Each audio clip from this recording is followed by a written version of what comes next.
ভাগে কোরবানি দেওয়া যাবে কিনা, 7 ভাগের নিচে হলে কোনো সমস্যা আছে কিনা গরুতে? একটা গরুতে ধরেন 5 জন মিলে দিলেন, 4 জন মিলে দিলেন, 3 জন মিলে দিলেন, 6 জন মিলে দিলেন, 7-এর নিচে হলো, এটা কি যথেষ্ট হবে না কোনো সমস্যা আছে? পরিবারের সব সদস্য বা একাধিক সদস্য যদি সামর্থ্যবান হয় তাহলে সবাই দিবে, নাকি গোটা পরিবারের পক্ষ থেকে একজন দিলেই চলবে? নারী বুড়ি এটা অনেক সময় নিজেরা সাফ করতে কষ্ট হয় বা পারে না, তখন কাউকে দিয়ে সাফ করায়, সাফ করানোর পরে বলে সাফ করে দিবা, তুমি অর্ধেক নিবা, আমাদেরকে অর্ধেক দিবা। তাকে নারী বুড়ির অংশ দিলেন অথবা পশুর গোশতের অংশ দিলেন, এটা জায়েজ আছে কিনা?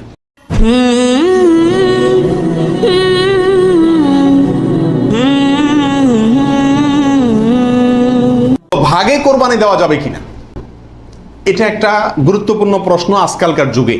কারণ কোন ওলামা একরাম বলছেন ভাগে কোরবানি দেওয়া যাবে না, বরং গরু হোক আর ওঁট হোক, যত বড় পশুই হোক, দিলে একজনের পক্ষ থেকে দিতে হবে, 7 ব্যক্তির পক্ষ থেকে যথেষ্ট হবে। এই যে কথা প্রচলিত আছে, এটাকে অনেক কোন ওলামা একরাম কি করছেন, অস্বীকার করছেন। আসলে সঠিক কোনটা এ ব্যাপারে আগেই বলেছি যে একাডেমিক আলোচনা খুব বেশি লম্বাচড়া করার ইচ্ছা নাই এবং সুযোগও নেই। শুধু সংক্ষেপে এটুকু বলবো, সব যুগেই সবচাইতে বেশি সংখ্যক ওলামাদের মতে, বলা যায় প্রায় সবার মতে, সমস্ত ওলামা একরামের মতেই বলা যেতে পারে প্রায়, গরুর ক্ষেত্রে একটা গরু 7 জন ব্যক্তির পক্ষ থেকে কি হবে, কোরবানির জন্য যথেষ্ট হবে। এক্ষেত্রে বিচ্ছিন্নভাবে যে 2-1 জন আলেম বলছেন যে গরু হোক আর ওঁট হোক একজন থেকে হবে, 7 জন থেকে হবে না, তাদের যুক্তিগুলা খুবই ঠুনকো এবং খুবই দুর্বল। নবী আলাইহিস সালাম যে সফরে একাধিক ব্যক্তিকে কোরবানিতে অংশগ্রহণের সুযোগ দিয়েছিলেন, তারা বলেন যে এটা সফরের জন্য নির্দিষ্ট, অথচ নবী আলাইহিস সালাম সেটা নির্দিষ্ট করেন নাই, এটা ওনারা নির্দিষ্ট করছেন। নবী আলাইহিস সালামের কোনো নির্দেশ সফরে হোক, হাজারে হোক, সফরের বাইরে হোক, যে কোনো নির্দেশ সাধারণত ব্যাপকভাবেই সবার জন্য সব সময়ের জন্য প্রযোজ্য হয়, যদি কোরআন এবং সুন্নাহর কোনো বর্ণনা দ্বারা নবী আলাইহিস সালাম নিজে ওইটাকে নির্দিষ্ট না করে দেন। তিনি সফরে যদি কোনো নির্দেশ করেন, ওই সফরের বাইরের জন্য সেটা কার্যকর হবে কি হবে না?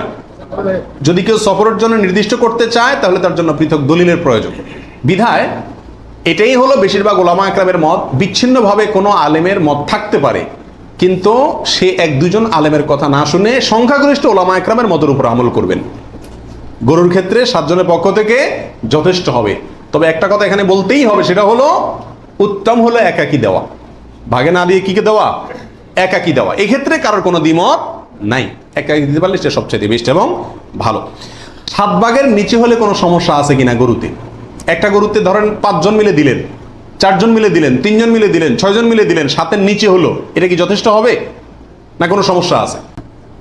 এর উত্তর হলো কোনো সমস্যা নাই। আমাদের দেশে অনেকে মনে করেন যে গরু দিলে 7 পুরা করতে হবে, এই জন্য যখন 7-এর সংখ্যা না পায় তখন এবার খুঁজে খুঁজে অনেক মৃত মানুষকেও যোগ করে, যেভাবে হোক কি করতে হবে, 7 পুরা করতে হবে। বিষয়টা এরকম না।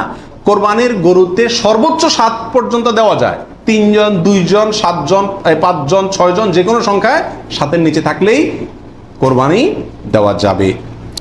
এরপর আসেন 20 নম্বর প্রশ্ন হলো, অমুকের নামে কোরবানি দেওয়া, তমুকের নামে কোরবানি দেওয়া, 7 নামে, 3 নামে, 5 নামে, এরকম একটা কথা সমাজে প্রচলিত আছে। এই কথাটা বলাটা সঠিক কিনা?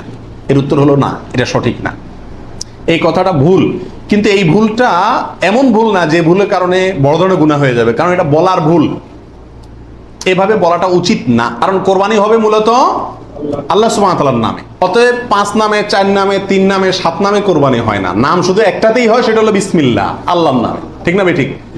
অতএব এই কথাটা বলার ভুল। এখানে বলতে হবে 7 জনের পক্ষ থেকে, 3 জনের পক্ষ থেকে, বা 3 শরিক, 5 শরিক, 5 শেয়ার, 5 ভাগ, এভাবে বলা যেতে পারে। কিন্তু বা অমুকের পক্ষ থেকে, তমুকের পক্ষ থেকে, এভাবে বলা যেতে পারে, কিন্তু অমুকের নামে, তমুকের নামে এভাবে বলাটা উচিত নয়। যদি এখানে কেউ এই উদ্দেশ্যে বলে না যে আল্লাহর সাথে শরিক করে 3 জনের নামে দিচ্ছি, এরকম কেউ উদ্দেশ্য নেয় না, সেজন্য এটা কি হবে না, শিরকে পৌঁছাবে না। তারপর এভাবে না বলাই উচিত এবং উত্তম, নিরাপদ। পরিবারের সব সদস্য বা একাধিক সদস্য যদি সামর্থ্যবান হয় তাহলে সবাই দিবে, নাকি গোটা পরিবারের পক্ষ থেকে একজন দিলেই চলবে?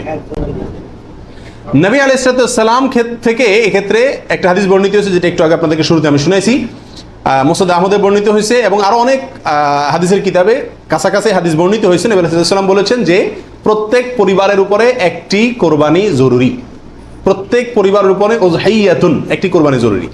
আলা কুল্লি আহলি বাইতিন, এই ধরনের শব্দ তিনি ব্যবহার করেছেন প্রত্যেক পরিবারের উপরে। এই হাদিস থেকে বোঝা যায় কোরবানি এটা এক পরিবারে একাধিক সদস্য যদি হয় সামর্থ্যবান, তথাপি যিনি মূল কর্তা তিনি দিলেন তাহলে সবার পক্ষ থেকে হয়ে যাবে। এর বিপরীতে ওলামায়ে কেরামের আরেকটি মত আছে, যেটা ইমাম আবু হানিফা রাহিমাহুল্লাহর মত, সেটা হলো কোরবানি পরিবারের একাধিক সদস্য যদি সবাই যদি সামর্থ্যবান হয় তাহলে প্রত্যেকের পক্ষ থেকে দিতে হবে। ওনার যুক্তি, উনি বলেন নবী সাল্লাল্লাহু আলাইহি ওয়াসাল্লামের ওই হাদিস, যে হাদিসে তিনি বলেছেন যার সামর্থ্য আছে আর কোরবানি দেয় না সেজন্য ঈদগাহে না আসে। এখানে যার সামর্থ্য আছে প্রত্যেক ব্যক্তিকেই শামিল করে এই নির্দেশনা। বিষয়টা গবেষণামূলক, উভয় পক্ষেরই দলিল এবং যুক্তি আছে। তো এক্ষেত্রে সতর্কতামূলক মত যদি অবলম্বন করি আমরা, তাহলে প্রত্যেকেরই যার যার সামর্থ্য আছে তার পক্ষ থেকে করা যেতে পারে, এবং করলে সমস্যা হবে এটা কারোর মতেই নাই।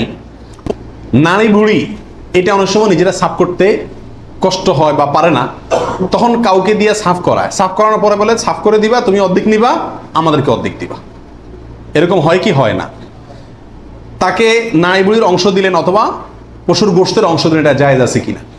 প্রাসঙ্গিকভাবে আরেকটি কথা প্রশ্ন চলে আসে, সেটা হলো যে কসাই যখন পশুকে বানায়, তো বানানোর পরে তাকে টাকার চাতে কিছু গোশত দেওয়া হয়, এবং অনেক সময় দেখা যায় যে বানানোর যে বাজার রেট, তার যে মজুরি, এটা তাইতে অনেক কমে রাজি হয়ে যায় কসাইরা। কেন?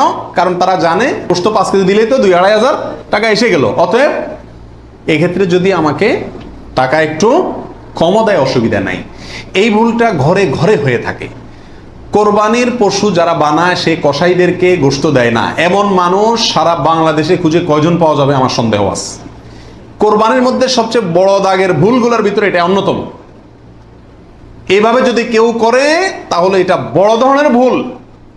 কোরবানি হওয়া না হওয়া নিয়ে টান দিবে। নবী আলাইহিস সালাম পরিষ্কার ভাষায় বলেছেন যে তোমরা কসাইকে, জাজ্জারকে কোরবানির পশুর কোনো কিছু দিবা না, তাকে আলাদা টাকা দিবা, তার মজুরি যেটা সেটা দিবা। কেন তাকে পশুর কিছু দেওয়া যাবে না? এই জন্য দেওয়া যাবে না যে এই পশুটা আপনি জবাই করছেন কার জন্য? আল্লাহর জন্য। এটার মালিক কে? মূলত আল্লাহ। যেহেতু আল্লাহ খায়ও না পরেও না, আল্লাহর জন্য কিছু দিলে আল্লাহ বলেন আমার পক্ষ থেকে গরিবকে দিও, এটা হলো আল্লাহ সিস্টেম। কিন্তু কোরবানির ক্ষেত্রে শুধু ব্যতিক্রম, আল্লাহ বলেছেন ঠিক আছে আমার জন্য দিছো, সবকিছুই গরিবকে দিতে বলি, এটা তোমার খাইতে দিলাম আমি। আল্লাহ আমাকে কি করছেন? খাওয়ার সুযোগ দিছেন। এখন আমি যদি এটা বিক্রি করি বা কোনো কিছুর বিনিময়ে কাউকে দেই, তাহলে সেটা কি হবে না? জায়েজ হবে না। কোরবানির পশুর গোশত যদি আপনি জাজ্জারকে দেন, কসাইকে দেন, তাহলে কেমন জন্য আপনি তার পরিশ্রমের বিনিময়ে তাকে এই অংশটা তাকে বিনিময় হিসাবে দিলেন, পারিশ্রমিক হিসাবে দিলেন, তাহলে বিক্রি করার মতো হয়ে গেল। এই জন্য কি হবে না? এটা জায়েজ হবে না। কসাইকে শুরুতে সাপ বলে দিতে হবে যে ভাই গোশত পাবা না, কত টাকা নিবা সাপ বলো, তুমি সে আশা করে বসে থাকিও না, 2 টাকা বেশি নাও, কিন্তু আমি তোমাকে গোশত বা কোনো কিছুই দেবো না।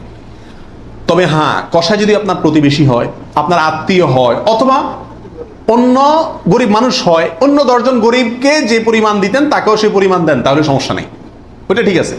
কিন্তু অন্য গরিবদেরকে দেন আধা কেজি করে, তারা দেন 5 কেজি, সমস্যা আছে। কারণ 4.5 কেজি আপনি কেন দিলেন? তাকে কাটছে সেজন্য, এটা বিনিময় হয়ে যাচ্ছে, এই জন্য এটা করা যাবে না। অতএব নারী বুড়িও যদি কেউ সাফ করে, তাকেও কি দেওয়া যাবে না? ওই নারী বুড়ির সাফের বিনিময়ে নারী বুড়ির অর্ধেক বা গরুর কোনো অংশ তাকে দেওয়া যাবে না। সাফ করলে সাফের বিনিময়ে তাকে ক্যাশ টাকা দিয়ে দিবেন। কথা বুঝতে পারছি? নারী বুড়ি যদি দিতে হয় তাহলে গরিব মানুষ হিসাবে দিলেন, সেটা ভিন্ন কথা, কিন্তু এজ এ তার কাজ পারিশ্রমিক হিসাবে কি করতে পারবেন না? দিতে পারবেন না। এটা বড় ভুলের ভিতরে একটা, এবং এটা প্রচুর পরিমাণে মানুষকে সচেতন করা দরকার ব্যাপারে।